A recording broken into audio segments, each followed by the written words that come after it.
Before Johan Santana won a pair of Cy Young Awards for the Minnesota Twins, Frank Viola was the lone southpaw to take down the hardware in 1988. Frankie V was the ace of the magical 1987 World Series championship team, winning games 1 and 7 of the Fall Classic, which earned him Most Valuable Player honors for that 7-game series. Viola was eventually dealt to the New York Mets, where he won 20 games in 1990, the last Mets hurler to do so, and was twice named an All-Star. Viola finished his career with 176 wins and currently serves as the pitching coach for the Mets AAA Las Vegas 51s, where he just returned to duty following heart surgery on April 2nd. Frank, how are you today? Doing well, thank you. Good. I spoke with Tom Lawless last year, the man who flipped his bat after taking you yard in Game 4 of the '87 World Series. He got quite a kick out of the fact when I suddenly sprung on him that I was from Minnesota. He went on to say that he played with your former '87 Twins teammate Tom Brunansky in St. Louis, and that Bruno always gave him grief about the bat flip. Have you run into Lawless since and reminisced on that homer? And had that not been a World Series, would you have policed the situation down the road? I did run into him 20-plus years after the fact. It was around 3 or 4 years ago. We were playing, Roger Clemens and I were playing a quick round of golf, and this is when Roger's son was playing for the Houston Astros. So we played 18 holes, and then that afternoon we decided to go out and play 18 more, and did not realize that the Houston coaching staff had the afternoon off that day. And at the time, Tom Lawless was a coach in the Astro organization. There he is, walks up to me, says hello to me, like nothing happened.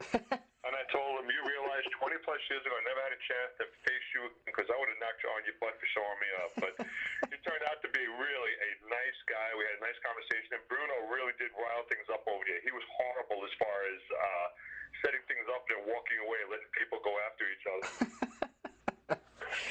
When you coach these players like you are with the Mets AAA team, do they already know who you are and about the World Series MVP, Cy Young Award, or you just coach Viola to them? Once they Google me and they realize what I've accomplished, I have a little window of opportunity to let people know that I was able to accomplish something. Mm-hmm. But when you get into coaching, the big thing about today's game, it doesn't matter what you did as a player. It's what can you give me as a coach to help me, the player of today, get to the major leagues. Mm-hmm. And, the one blessing I have by being in a major league, by playing 15 years, by having the hardware that I have, is these kids will listen maybe a little bit longer than they normally might. Mm-hmm. So if you do have something to say to them, they will take it, heed it, and hopefully use it. Mm-hmm. What can you tell us about some of the Mets pitching prospects like Noah Syndergaard, Vic Black, among others? Well, Vic Black got up to the big leagues. He got traded over from Pittsburgh last year in the Marlon Byrd and John Buck trade. Mm-hmm. And, his biggest thing was finding consistency, command of his fastball in the strike zone.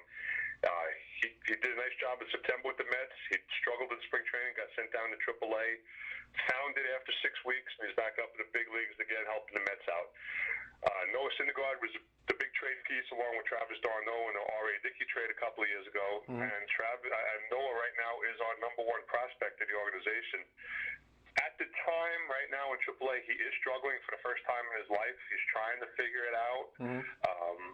People forget, or tend to forget, he's only 21 years old, and he doesn't have any kind of experience. He's getting this experience on the fly at a AAA level where you got average ages of anywhere from 24 to 35 years old. So he's learning. He's struggling a little bit, but I think it's a wonderful thing because once he's able to overcome this, he's going to have an unbelievably bright career looking forward. Mm-hmm.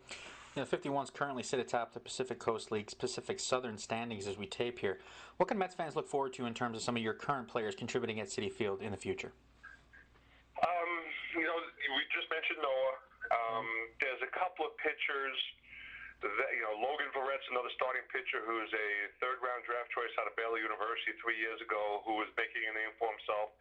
The numbers don't look great, but in the Pacific Coast League, pitchers' numbers aren't going to look great because it's such a hitter's league. Mm-hmm. So Logan has done a wonderful job getting the ball every fifth day, giving us 5 to 6 to 7 quality innings every time out and give us a chance to win. He's a kid that's got a big league slider already. He's just got to be able to get a little more experience under his belt. There's a couple of hitters that really are going to help this organization out in a few years. Off the top of my head, we have a kid by the name of Matt Reynolds, who is a second or third round draft choice out of the University of Arkansas a few years ago. He's a shortstop, second baseman, third baseman, who just got called up around 3 weeks ago to AAA, and he's lighting it up here, and he's really on his way. And I think the most special kid of the group is, we just got him brought up. He was promoted from AA around 10 days ago, and it's Kevin Plawecki. catcher out of Purdue University. He was a supplemental draft pick a few years ago. This kid's a big-time hitter, does a great job with the pitches behind the plate. And once again, a little experience at the AAA level. He's going to be challenging Travis d'Arnaud, in my opinion, for some playing time down the line with the Mets. While we're on the subject of the minor league, can you share your AA championship celebration story with the Orlando Twins? Oh, that point, you're talking 34 years ago now. Right. Well, the great part, the great thing was I got drafted that year, and Jim Rance, who was the minor league director for so many years with the Minnesota Twins, shared this with me last year, that I was the last drafted player to go directly from college to AA. Everybody now from that point on is either gone rookie ball, low A ball, half season A ball, full season A ball, but never direct jump to AA. So here I am, a kid out of college, go right to AA, join a team that's already clinched the first half of the division. So we're going to be in the playoffs regardless of what happens in the second half because they have two half winners. Mm-hmm. And I'm joining a team with Tim Laudner, who ended up being my catcher for all those years. He was in the process of hitting 38 home runs in the minor leagues that year. Randy Bush, Tim Tuffle, so many future major leaguers on this AA team. I just come in, go with the flow. We get to the playoffs. I get to pitch the clincher game in the semifinals, and I get to pitch the game clincher in the championship against the Nashville Sounds, which was a New York Yankee affiliate. Mm-hmm. So we're talking 18-hour bus ride home after winning the championship, and Tom Kelly is our manager. So I got to know Tom even before he became a big league manager. Anyway, Tom decided, you know what, to celebrate, guys, we're going to stop for like 45 minutes. You can have a couple of beers, enjoy your experience, and we'll get back on the bus. And I'll tell you what, that was the longest 18-hour bus ride home. We were so happy, but we were so fatigued that we are just so thankful that we only had to go through that one time. You spent the first 7 full seasons at the major league level and part of an 8th in a Twins uniform. Of course, a contract dispute reared its head, and you ended up traded to the Mets. Time, tends to heal all wounds. At the time, though, there were Twins fans who were upset about the trade and the reasons for it. How difficult was it for you to leave the only organization you'd ever known and then head into a new league? It was a lot harder after the fact. At the time, it was time to go. I put myself in a hole. I talked to Andy McPhail a few years ago, and he explained the whole scenario of how the trade went down and stuff. Mm. What people don't know, a lot of people don't know, is that I was traded before the season even started. By the trade deadline, I was gone as the Minnesota Twin. I was really the one trade bait or the trade chip they had that they could really build the team up and around to get back to where they need to be. And it sure worked out because in 1991, they were back in the World Series winning it again with Rick Aguilera and Kevin Tapani and David West, to name a few guys that were involved in that trade for me. Mm-hmm. But the thing that frustrated me was they played me to a T. They said you were really well known in Minnesota. They loved you there. We had to detract from your standing, and you fell for it. They went and had the contract squabble, as you mentioned. I said some stupid stuff in the press. Fans held it against me, and that gave the Twins the avenue to trade me, and it looked like a great trade at the time because I was complaining about my contract, whereas it was all set up because I was going anyway, and I fell for it hook, line, and sinker. So, I have nobody to blame but myself for that, but I also realized that those 7.5 years in Minnesota were the most special time of my career, and when I got back a few years later in the Boston Red Sox uniform, the fans forgot about it, gave me a great hand when I got back out on the mound again. And that's what's great about the Midwestern people. They're so forgiving. They're so fantastic of people that they always give you a second chance. And you got to love that. And I've always been treated fantastic by the people of Minnesota and the surrounding areas, and I have nothing but thanks for them for that. Mm-hmm. You mentioned a little bit while you were answering the last question here, Aguilera, Tapani, West, going to the Twins in the trade there. Was it hard at all for you to watch a couple years later Twins win a championship with some of the players that they had gotten for you? Absolutely, especially when I got traded to a Met team that was supposed to win every year and we didn't make the playoffs. Mm-hmm. So it was that much more frustrating. But, over the years I've become very good friends with Rick. I've become very good friends with Kevin Tapani, and I was thrilled for them.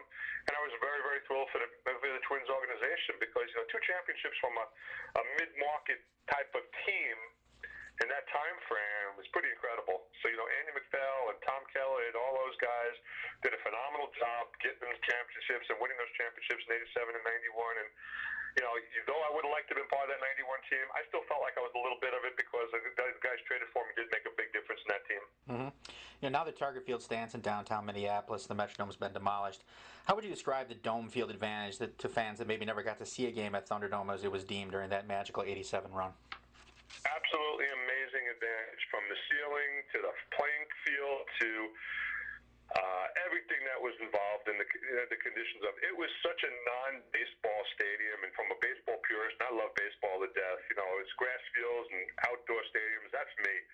But it became such a home to us and such a quality advantage of a home that we took it, we rode with it, did best we can with it, and that was the advantage. But the biggest thing, especially in that 87 year, was the fans. The fans. They talk about the Seattle Seahawks and their 12th fan now. Well, we had that advantage back in 1987, and the 1991 team, I'm sure, had the same thing. When you have fans that are supportive of you and will do anything for you to help bring a championship to that area, you got to love that. And we had, besides the Metrodome and the fans, you can't ask for a bigger advantage than that. Mm-hmm.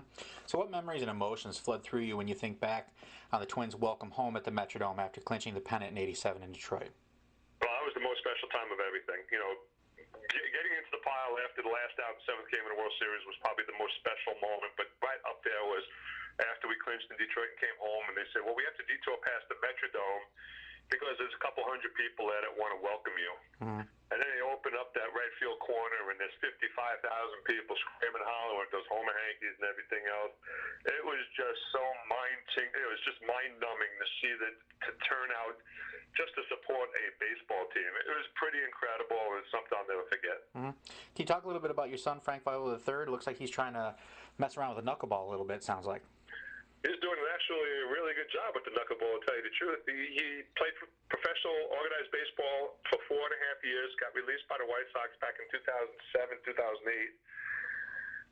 Decided to go, he had to go on with his life. He was selling timeshare. He got his real estate license. He did a whole bunch of stuff. But baseball was never out of his blood.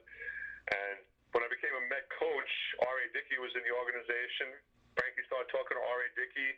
He got advice from the Twins fantasy camp from Tony Oliva, stating, if you want to get back in the game, why don't you try something different, like throwing a knuckleball? And Frankie goes, why not?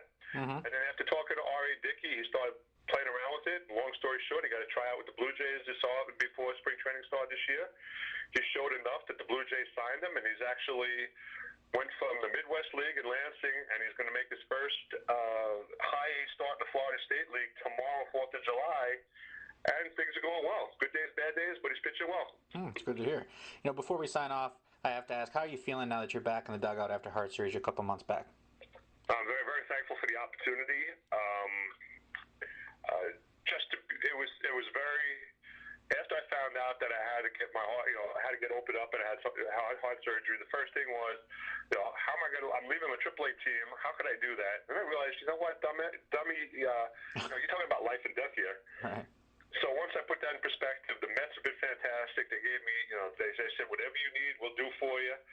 The surgery went fantastic. I had two great doctors that helped me along. The rehab went great. I can't thank my wife, Kathy, another Minnesotan, for that, for taking care of me and getting me through the whole procedure and helping me lose 30 pounds that I needed to lose years ago that I finally did lose because of the fact of the heart surgery. So I have never felt better. I'm just so thankful to be back on the playing field again and feeling better than I've ever felt. And now I just hope I can make a difference coaching-wise in the Mets organization or wherever I end up. All right, well, that's very good news to hear. Frank, thanks a lot for taking a few minutes to talk with us. It's been a lot of fun. All right, nice talking to you as well. All right, take care.